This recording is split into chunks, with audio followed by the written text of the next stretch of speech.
Alors, le processus, il est celui-ci. Le CAPM ou, que ce soit le CAPM ou le PMP, il y a quatre grandes étapes. La toute première étape est la validation des prérequis. Donc, vous voyez, je viens de vous présenter les conditions pour y aller, les conditions d'éligibilité. C'est ça qu'on appelle les prérequis. Il faut donc vérifier qu'on remplit ces conditions-là. Donc, voir ce qui nous manque pour aller le chercher. Le plus souvent, ce qui manque, c'est la formation des 35 heures ou la formation des 23 heures pour le CAPM. Donc, on va aller chercher cette formation-là. Et puis, à côté de cela, on va décrire son expérience professionnelle en gestion de projet. Si vous êtes décidé à vous engager et que, voilà, on peut faire l'exercice ensemble. Moi, je suis ouvert à ça.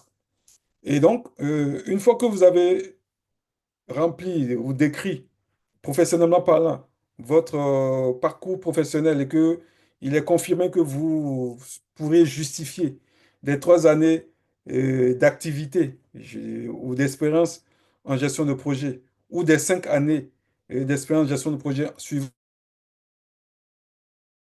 votre niveau d'études et qu'une fois que vous êtes engagé, vous savez que vous allez vous engager dans la gestion de projet, la formation des 35 heures ou des 23 heures, vous êtes éligible. Et donc, on peut dire que les prérequis sont validés. La seule chose qui reste après, c'est de se mettre au travail. Se mettre au travail, ça signifie quoi?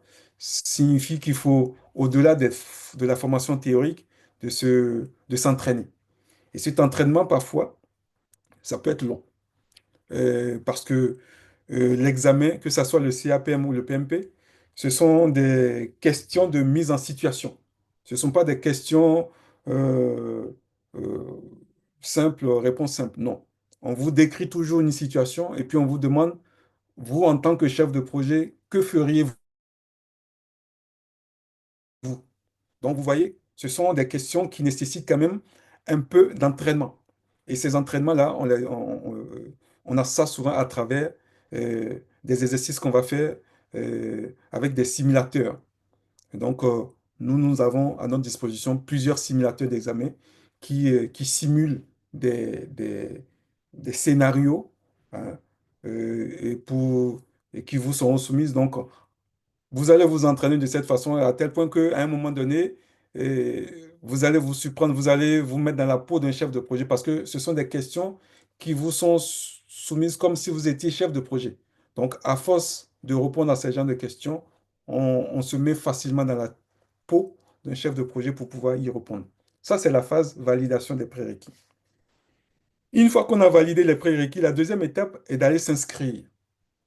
On s'inscrit donc sur le site du PMI. Donc, le site, c'est pmi.org. On s'inscrit.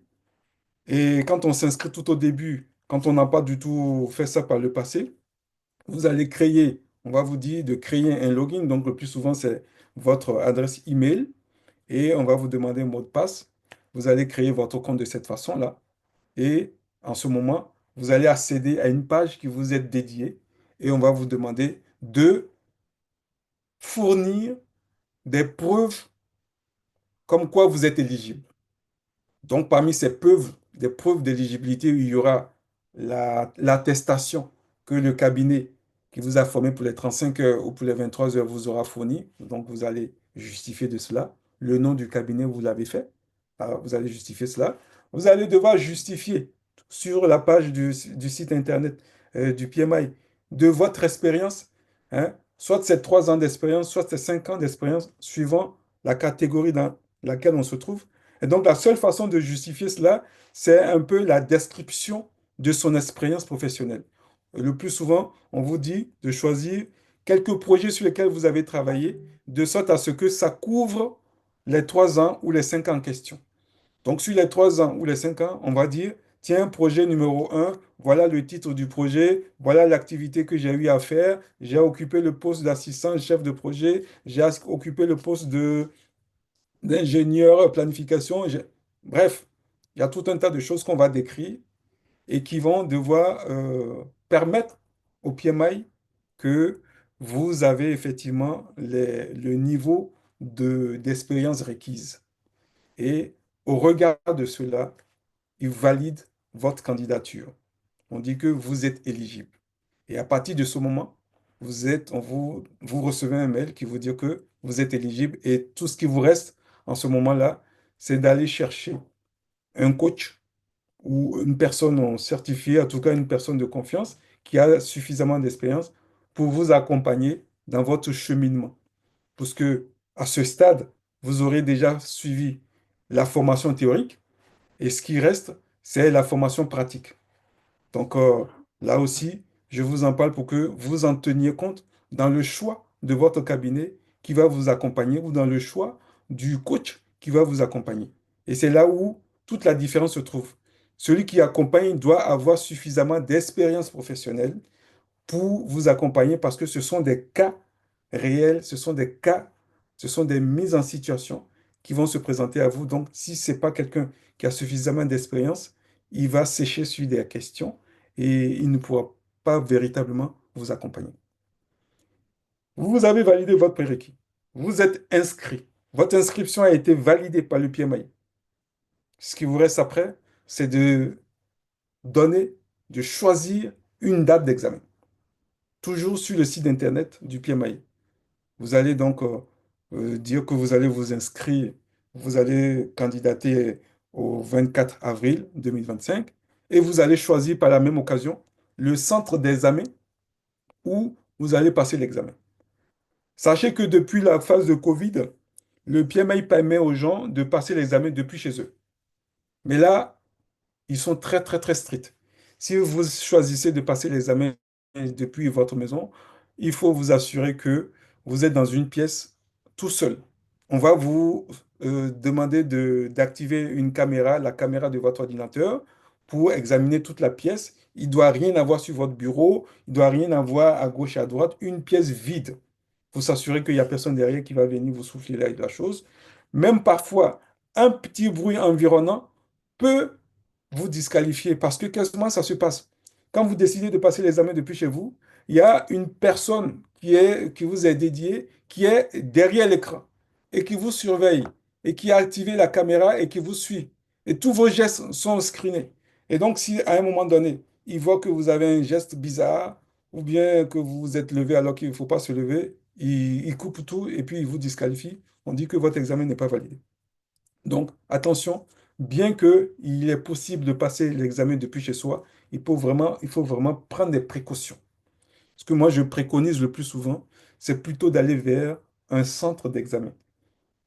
Un centre d'examen est plus qualifié. Quand vous êtes dans un centre d'examen, ce sont les gens du centre d'examen qui vous mettent en condition. Et c'est surtout quoi? Euh, Aller dans un centre d'examen, ça vous met hors des surprises. Depuis chez vous, il peut y avoir une coupure d'électricité inattendue. On sait comment ça se passe. Il peut y avoir une instabilité de la connexion Internet. Il peut y avoir tout un tas de choses qui font que votre examen ne puisse pas être validé. Donc, bien que le PMI donne la possibilité de faire l'examen depuis chez soi, je trouve, hein, on a beaucoup de gâchis dans ce domaine-là, je trouve que nos pays d'Afrique ne sont pas encore suffisamment bien servis pour pouvoir faire ça de chez eux. Sauf quelques cas. Sauf quelques cas.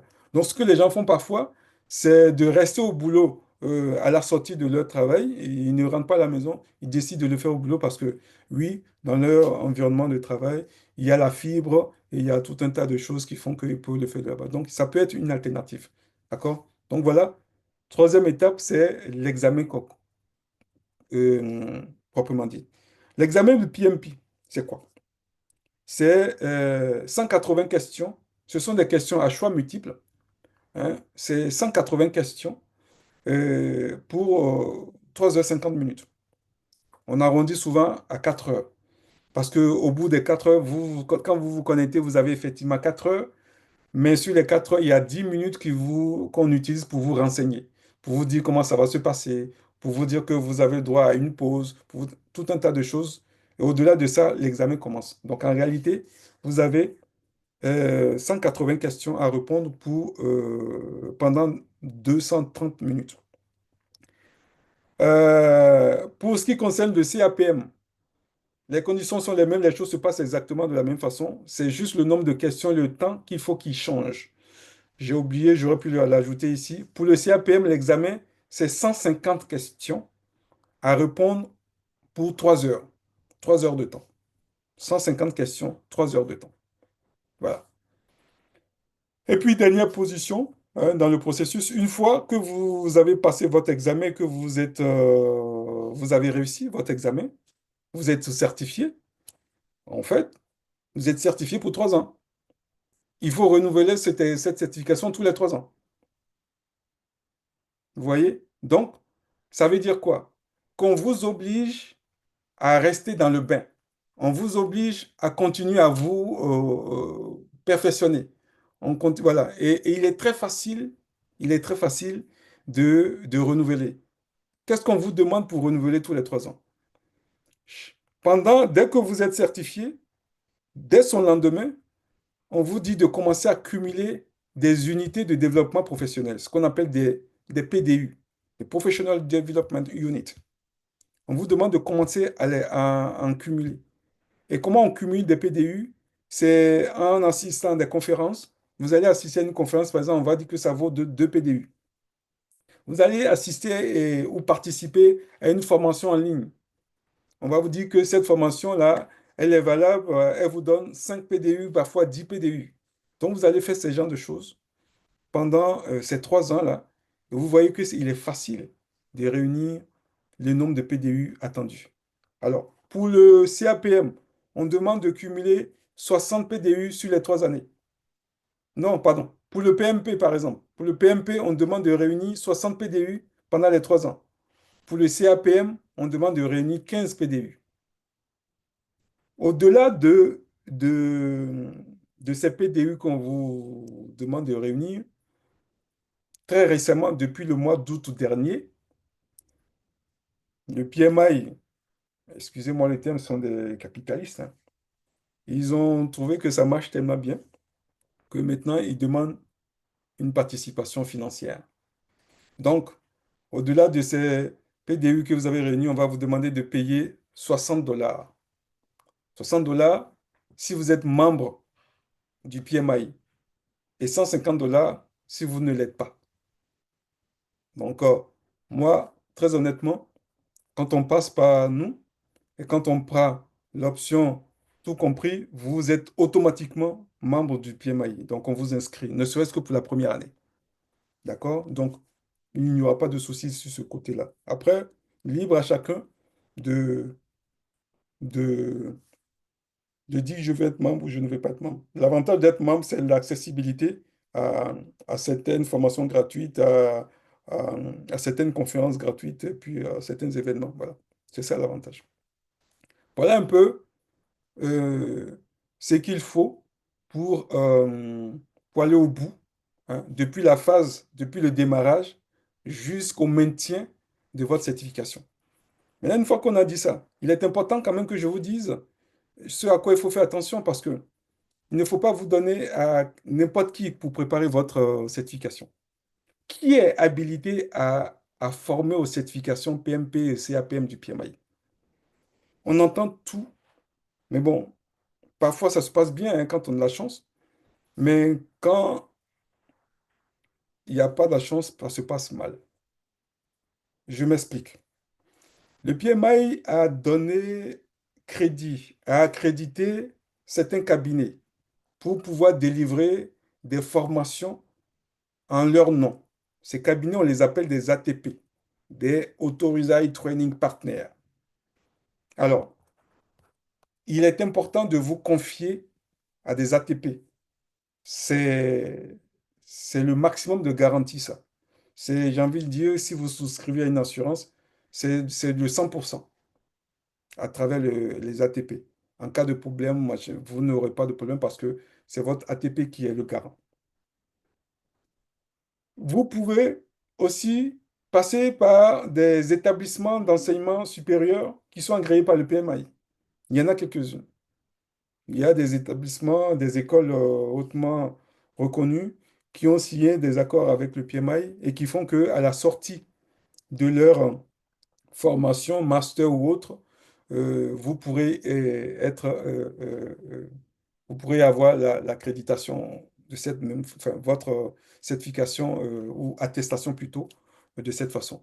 Donc, les dossiers de candidature, sachez-le, sont minutieusement examinés par le PMI et pourraient être rejetés à défaut d'un certificat ou d'une attestation justifiant des 35 heures chez un organisme agréé.